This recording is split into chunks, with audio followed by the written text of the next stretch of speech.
ఉప ముఖ్యమంత్రి పవన్ ఇచ్చిన మాట ప్రకారం తమ ఇంటికి రావడం సంతోషంగా ఉందని రోడ్డు ప్రమాదంలో చనిపోయిన జనసేన కార్యకర్త వసంతరాయల కుటుంబ సభ్యులన్నారు.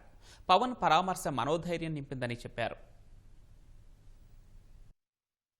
మా నాన్నగారు జూలై 8 తారీఖు 2025న శ్రీ వాడపల్లి వెంకటేశ్వర స్వామి గుడికి దేవుడి దర్శనార్థమై బయలుదేరి వెళ్ళారు. తెల్లవారుజామున దగ్గమూరు దగ్గర అనుకునే విధంగా ప్రమాదం జరిగింది.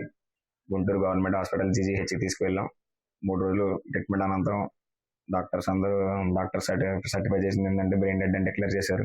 సో అక్కడి నుంచి మా ఫ్యామిలీ మెంబర్స్ అందరిని ఒప్పించి ఒక అడుగు ముందుకేసి కళ్యాణ్ గారి సిద్ధాంతాల మేరకు, కళ్యాణ్ గారి ఆశయాల మేరకు అవయవదానం చేయడం వల్ల శరీరం దూరమైన భౌతికంగా మనలోనే ఉండాలని చెప్పేసి అనే ముఖ్య ఉద్దేశంతో ఆ రోజున మా నాన్నగారి యొక్క అవయవాలని దానం చేశాం. కళ్యాణ్ గారు ఆ రోజు నాకు మాట ఇచ్చారు, మిమ్మల్ని కలుస్తానని చెప్పేసి. అన్న మాట ప్రకారం కళ్యాణ్ గారు ఈరోజు వచ్చారు.